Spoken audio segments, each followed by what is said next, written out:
പ്രതിയെ പാലക്കാട് നഗരത്തിൽ കണ്ടതായി സൂചന. പാലക്കാട് നഗരത്തിലും അതിനെ തുടർന്ന് പരിശോധന നടത്തുകയുമാണ്. എന്തായാലും പോലീസിന് വലിയ, നേരത്തെ അനന്തൻ പറഞ്ഞ ആ വാക്കാണ്, പോലീസിന് വലിയ നാണക്കേടുണ്ടായിരിക്കുന്നു എന്നുള്ളതാണ് പ്രശ്നം.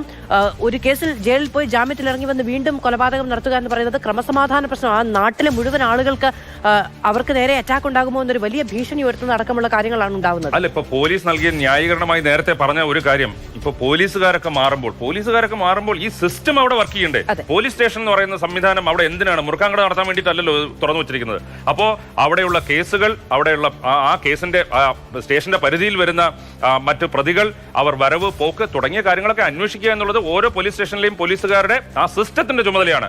ആ സിസ്റ്റത്തിന്റെ വൻ പരാജയമാണ് ഇവിടെ ഉണ്ടായത്.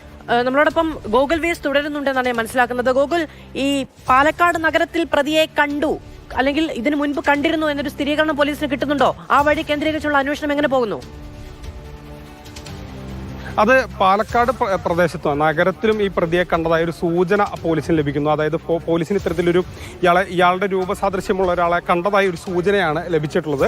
ആ പ്രദേശത്തു കൂടി ഇപ്പോൾ പോലീസ് പരിശോധന നടത്തുന്നുണ്ട്. പാലക്കാട് നഗരത്തിലുണ്ട്, അതോടൊപ്പം തന്നെ കോഴിക്കോട് മേഖലകളിലും ചില ഇടങ്ങളിലും പരിശോധന നടത്തുന്നുണ്ട് എന്നുള്ള വിവരങ്ങൾ കൂടി ലഭ്യമാകുന്നുണ്ട്. കാരണം ഇയാൾ നെന്മാറയിൽ നിന്ന് ബസ് കയറി എന്നുള്ളൊരു വിവരം, അല്ലെങ്കിൽ അത്തരത്തിലൊരു വിവരം കൂടി, ഒരു സൂചന കൂടി പോലീസിന് ലഭിച്ചിരുന്നു. അതൊക്കെ തന്നെ പലതും ചില റൂമറുകൾ കൂടിയുണ്ട്. കാരണം മുഴുവനായി നമുക്ക് സ്ഥിരീകരിക്കാൻ കഴിയുന്ന കാര്യങ്ങളല്ല. പോലീസ് എന്നാലും ആ സാധ്യതകൾ കൂടി, അവിടേക്ക് പോകാനുള്ള ഇത്തരത്തിൽ വിവരങ്ങൾ ലഭിക്കുമ്പോൾ ആ പ്രദേശത്ത് കൂടി പരിശോധിക്കുന്നു എന്നുള്ളതാണ്. പ്രദേശത്ത് ഒരു പാറമടക്കയത്തിലും ഇപ്പോൾ പോലീസിന്റെ പരിശോധന നടന്നുകൊണ്ടിരിക്കുകയാണ്. പോലീസും ഫയർഫോഴ്സും ചേർന്ന് ഈ പ്രദേശം കൂടി, പാറമടയിൽ എവിടെയെങ്കിലും ഒളിച്ചിരിക്കുന്നുണ്ടോ അല്ലെങ്കിൽ ഈ വെള്ളത്തിലെങ്ങാനും ഉണ്ടോ തുടങ്ങിയ കാര്യങ്ങൾ കൂടി പോലീസ് പരിശോധിക്കുന്നുണ്ട്.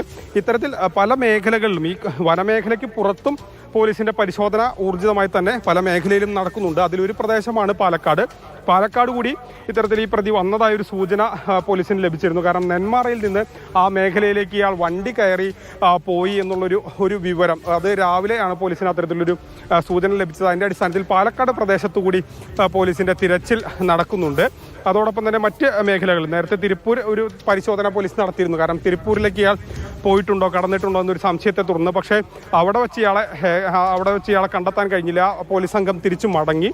ഇപ്പോൾ നെന്മാറയിലെ പ്രദേശം കേന്ദ്രീകരിച്ചും അതോടൊപ്പം തന്നെ ഈ പാലക്കാട് കേന്ദ്രീകരിച്ചുകൊണ്ടും അന്വേഷണം നടക്കുന്നുണ്ട്. ഏതെങ്കിലും തരത്തിൽ ആ പ്രദേശത്തേക്ക് കൂടി ഇയാൾ പോകാനുള്ള ഒരു സാധ്യതയുണ്ടോ എന്നുള്ളത്. കാരണം ഇന്ന് രാവിലെയാണ് പോലീസിന് ഇത്തരത്തിലൊരു ഫോൺ കോൾ, നെന്മാറയിൽ നിന്ന് ഇയാൾ വണ്ടി കയറിയതായ ഒരു സൂചന ലഭിച്ചുകൊണ്ട് ചില വിവരങ്ങൾ ലഭിച്ചത്. നെന്മാറ ബസ് സ്റ്റാൻഡിൽ ഇയാളെ കണ്ടു എന്നുള്ള ചില വിവരങ്ങൾ കൂടി പോലീസിന് അന്ന് ആ സമയത്ത് ലഭിച്ചിരുന്നു. പക്ഷെ അത് പൂർണ്ണമായും സ്ഥിരീകരിക്കാവുന്നതല്ല.